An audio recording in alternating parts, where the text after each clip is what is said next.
Shalom saudara, satu kehormatan bagi saya setiap kali saya boleh melayani Tuhan ya. Pastikan Anda juga bersama dengan keluarga untuk menikmati acara ini dan program ini, serta kita akan belajar untuk memuji, memuliakan, menyembah Tuhan lebih dalam lagi. Tapi sebelum itu ada satu firman Tuhan yang mungkin saya bisa bagikan buat saudara di dalam Yohanes pasalnya yang ke-20, firman Tuhan yang dua kali itu sempat tertunda, tetapi hari ini kita bisa baca bersama-sama, yaitu Yohanes pasalnya yang ke-20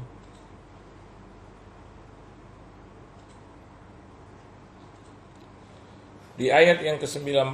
Di situ dikatakan begini saudara, ketika hari sudah malam pada hari pertama minggu itu, berkumpullah murid-murid Yesus di suatu tempat dengan pintu-pintu yang terkunci karena mereka takut kepada orang-orang Yahudi. Pada waktu itu datanglah Yesus dan berdiri di tengah-tengah mereka dan berkata, damai sejahtera bagi kamu. Amin. Saudara perhatikan bahwa keadaan murid-murid pada saat itu sama dengan keadaan kita, mirip ya. Kita hari-hari ini sedang di rumah, terkunci, dikunci, katakanlah tanda kutip itu ya, di lock ya, untuk tidak pergi kemana-mana ya, kalau bisa tetap ada di rumah, karena ada satu persoalannya adalah gangguan wabah itu saudara, dan ini sudah menjadi ketetapan, sudah menjadi satu perintah dari pemerintah, dan kita perhatikan bahwa sampai hari ini ada begitu banyak orang ada di rumah ya, rasa-rasanya ingin keluar, tetapi karena ada rasa itu saudara, rasa untuk tidak terkena, dan bukan hanya kita tidak terkena, tapi kita tidak juga membagikan penyakit itu kalau terkena kepada orang lain. Nah, kalau kita melihat ayat yang ke-19, rasa takut itu sama dengan rasa takut yang hari-hari ini. Bahkan rasa takut itu berkembang, kapan saya bisa bekerja lagi, kapan saya bisa sekolah lagi, kuliah lagi, beraktivitas lagi, kapan saya bisa berinteraksi, dan no one knows ya, tidak ada satu orang pun yang tahu kapan gitu ya keadaan itu akan baik kembali. Dan beruntung saudara bahwa cerita ini menjadi patokan dalam hidup kita, bahwa Alkitab katakan kita perlu Yesus yang kalau Anda perhatikan di sana dikatakan bahwasanya pintu-pintu itu terkunci. Jadi rasanya tidak akan pernah bisa orang-orang Yahudi ya, orang-orang Yahudi yang sedang mengejar atau mengintimidasi murid-murid bisa masuk ke tempat itu ya. Bahkan tempat itu sampai rahasia lah ya, satu tempat di mana mereka berkumpul tanpa diketahui oleh kepala-kepala imam begitu ya. Tapi di situ dikatakan bahwa Yesus bisa masuk, berarti ada satu pengertian Yesus itu menembus batas ruang dan waktu saudara ya. Jadi apa batasan kita sekarang, apa ruang kita sekarang, apa waktu kita sekarang, rasanya tuh tidak akan pernah bisa membuat Yesus itu tertahan saudara ya. Apakah rasa takut kita, rasa khawatir kita, rasa penasaran kita, rasa was-was kita, rasa cemas kita, itu ternyata bisa ditembus oleh Yesus. Dan Anda perhatikan lagi bahwa di ayat itu dikatakan pada hari pertama minggu itu, berarti at the same day ya. Jadi minggu di mana Yesus itu bangkit, dan ternyata kebangkitannya itu menembus ya batas ruang dan waktu. Jadi hari ini ya sama seperti saya mendapatkan kekuatan, baiklah bahwasanya kita serahkan semua ke dalam tangan Tuhan. Biar Dia yang menembus itu ya. Biar Dia melakukan. We just do our best. Kita hanya mengerjakan yang terbaik yang kita mampu, kita bisa, kita punya, yaitu diam di rumah ya. Mungkin memang penghasilan jadi berkurang, merosot banyak. Ya kita pintar-pintar, pandai-pandailah. Anda mengerti maksud saya. Seperti juga keadaan saya di rumah ya, sama. Anda mengerti juga maksud saya ya. Anda mengerti keadaan saya juga mengerti keadaan Anda ya. Bahwa nggak gampang untuk melewati itu. Tetapi akhirnya toh murid-murid bisa melewati itu saudara.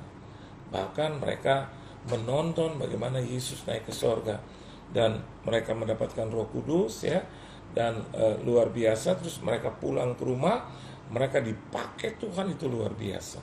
Jadi hal yang pertama yang saya mau bagikan buat Anda bahwa Yesus itu menembus batas ruang dan waktu. Yang kedua, ternyata untuk menembus batas ruang dan waktu itu dia tidak memerlukan waktu yang lama, ya, at or in the same day, ya, pada hari yang sama. Saya yakin dan percaya bahwa waktunya Tuhan itu juga yang terjadi dalam hidup kita, ya. Menurut saya rasanya Tuhan harusnya selesai bulan April ini Tuhan, gitu ya.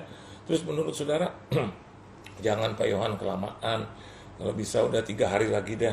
Ada juga yang bilang udah Pak besok lusa, apa susahnya sih bagi Tuhan? Betul, bagi Tuhan tidak ada yang mustahil.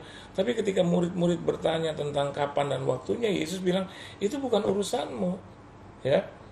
Jadi waktu Yesus mengizinkan, ya, Tuhan mengizinkan perkara ini boleh terjadi, dia juga punya waktu sudah, ya, yang mengikutinya. His timetable, ya. Menurut saya segini, ya, tapi Yesus bilang tidak. Karena kalau hanya cuma mementingkan kok ada banyak orang yang lain. Ada orang lain juga berkata harusnya segini, Tuhan bilang no, gitu. Tapi semuanya pasti mendatangkan kebaikan. Bukan hanya buat saya, tapi khususnya juga buat Anda semua. Bukan hanya buat Anda, tapi juga buat manusia-manusia yang lain. Oleh sebab itu, percayakanlah segala sesuatunya sekarang kepada Tuhan, biar Dia yang menembus corona itu. Biar Dia yang berjalan melintasi, ya, bahkan batas itu, ya, kalau kita masuk ke dalam ruang isolasi, kalau kita masuk ke karantina, katanya kita affected, ya, kita kena. Saya mau katakan buat saudara, bagi Tuhan tidak berlaku itu. Dia menembus batas itu. Dan yang kedua, dia menembus juga ruang, ya. Ruang apapun dia bisa masuk, zaman apapun dia bisa masuk. When Abraham was, I am, ya. Berarti dia tidak pernah berubah dahulu, sekarang dan selamanya, ya. Dan soal waktu, dia tidak pernah dibatasi oleh waktu itu. Waktu Amerika dan waktu Indonesia beda, dengan waktu di Eropa juga beda, waktu di Afrika juga beda. Tapi saya mau katakan buat saudara, dia bisa menembus waktu itu semua. Dan kejadiannya akan sama, kejadiannya akan berbarengan, saya tidak tahu. Pokoknya ada satu saat dan masa di mana Yesus memulihkan itu semua. Amin, saudara. Oleh sebab itu, firman Tuhan ini menjadi kekuatan bagi kita. 2 perkara. Dan yang kedua, kita melihat bahwa dia tidak pernah menunda-nunda. Amin. Jangan pernah berkata, aduh Tuhan lama banget, ya. Atau aduh Tuhan percepat ini. Saya mau katakan buat saudara, dia tidak pernah menunda. Ketika dia berkata siang, maka jadilah siang. Ketika dia katakan sembuh, jadilah sembuh. Dia katakan bangkit, jadilah bangkit, ya. Ada kebangkitan. Jadi dia tidak pernah mempersiapkan itu semua. Pokoknya ketika dia berkata, maka jadilah itu. Itu yang luar biasa, itu yang beda dengan kita, ya. Kita harus mempersiapkan segala sesuatunya. Tapi bagi Tuhan, dia tidak usah mempersiapkan segala sesuatunya, karena segala sesuatunya ada di mulutnya, ada di dalam kuasa tangannya, dalam kuasa kebangkitan yang luar biasa. 2 perkara kita terima, dia tidak pernah menunda-nunda. Oleh sebab itu, dia menembus batas ruang dan waktu. Tuhan Yesus memberkati saudara, memberkati kita semua. Kita akan masuk dalam pujian dan penyembahan, di mana kita harus menyenangkan hati Tuhan, ya saudara. Kita sudah dengar bagian dari firman Tuhan, dan kita waktunya untuk mengangkat pujian buat Dia. Itu sesuatu yang sangat Dia sukai, karena Dia bertahta di atas puji-pujian, ya. Tuhan Yesus memberkati saudara.